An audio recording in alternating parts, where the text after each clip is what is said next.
Section. Welcome to my YouTube channel CS class. आज हम बौद्ध धर्म के पार्ट 2 को डिस्कस करेंगे। अच्छा लगे तो लाइक शेयर सब्सक्राइब करें। देखेंगे बुद्ध ने अपना प्रथम उपदेश सारनाथ के ऋषि पतनम में दिया। प्रश्न आएगा कि बुद्ध ने अपना प्रथम उपदेश कहाँ दिया? सारनाथ के ऋषि पतनम में, जिसे बौद्ध ग्रंथ में धर्मचक्र प्रवर्तन कहा गया। जिसे बौद्ध ग्रंथ में क्या कहा गया? धर्मचक्र प्रवर्तन कहा गया। फिर देखेंगे बुद्ध ने अपना उपदेश जनसाधारण की भाषा पाली में दिया। पूछेगा कि बुद्ध ने अपना उपदेश किस भाषा में दिया? तो पाली भाषा में दिया।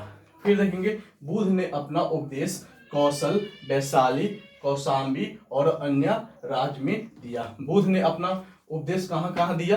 कौशल में दिया, वैशाली में दिया, कौशाम्बी में और अन्य राज्य में दिए। फिर देखेंगे बुद्ध ने अपने सर्वाधिक उपदेश कौशल देश की राजधानी श्रावस्ती में दिए। तो प्रश्न आएगा कि बुद्ध ने अपना सर्वाधिक उपदेश कहाँ दिए? तो कहाँ दिए? श्रावस्ती में दिए। फिर देखेंगे इनके प्रमुख अनुयायी शासक थे। इनके प्रमुख अनुयायी शासक कौन थे? बिंबिसार, प्रसेनजीत और उदयन। तो इनके प्रमुख अनुयायी शासक कौन थे? बिंबिसार, प्रसेनजीत और उदयन। फिर देखेंगे बुद्ध की मृत्यु 80 वर्ष की अवस्था में। बुद्ध की मृत्यु कितने वर्ष की अवस्था में हुई थी? 80 वर्ष की अवस्था में 463 BC में कुशीनगर, देवरिया, उत्तर प्रदेश में चूर्ण द्वारा अर्पित भोजन करने के बाद हो गई। तो प्रश्न आएगा कि बुद्ध की मृत्यु कितने वर्ष की अवस्था में हुई? तो 80 वर्ष की अवस्था में हुई। कब हुई? 483 BC में हुई। कहाँ पे हुई? कुशीनगर में। कुशीनगर कहाँ पे है? देवरिया, उत्तर प्रदेश में। क्या खाने से हुआ? चूर्ण खाने से हुआ। फिर देखेंगे जिसे बौद्ध धर्म में महापरिनिर्वाण कहा गया है। मृत्यु को क्या कहा गया है? महापरिनिर्वाण कहा गया है बौद्ध धर्म में। फिर देखेंगे बौद्ध धर्म के बारे में हमें विशद ज्ञान त्रिपिटक से प्राप्त होता है। बौद्ध धर्म के बारे में हमें विशद ज्ञान कहाँ से प्राप्त होता है? त्रिपिटक से होता है। त्रिपिटक के अंतर्गत आता है विनय पिटक, शुद्ध पिटक और अभिधम्म पिटक। त्रिपिटक के अंतर्गत विनय पिटक, शुद्ध पिटक और अभिधम्म पिटक।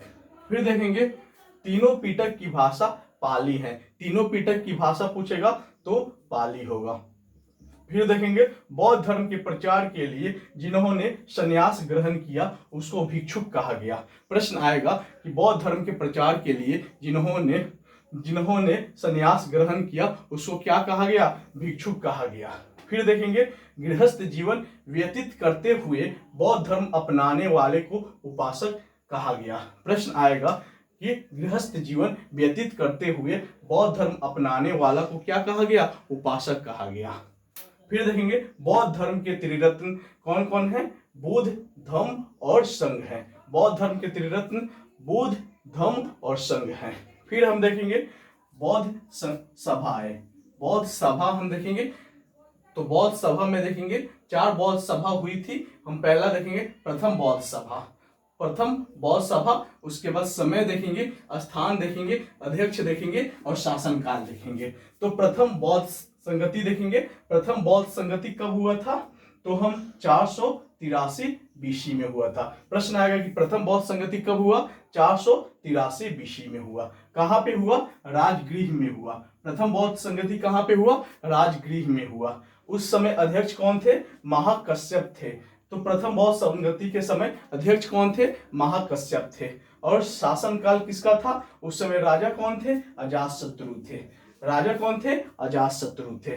तो प्रश्न आएगा कि प्रथम बौद्ध संगति कब हुआ? तो 483 BC में हुई।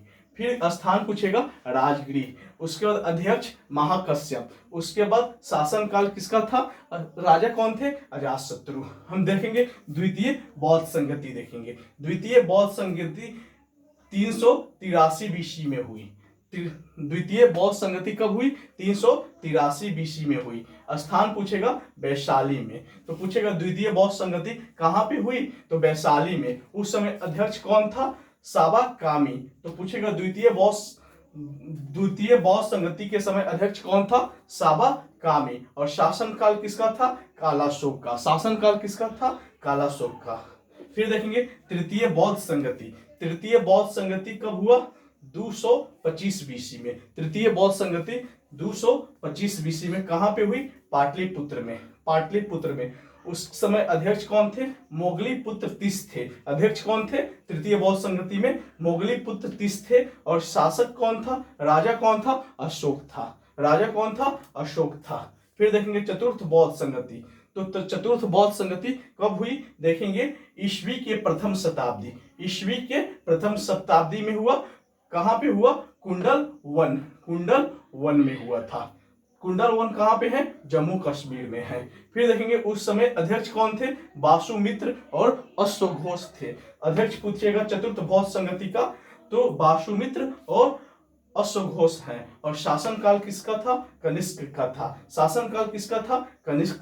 कनिष्क का था। अच्छा लगे तो लाइक शेयर सब्सक्राइब करें। थैंक्स।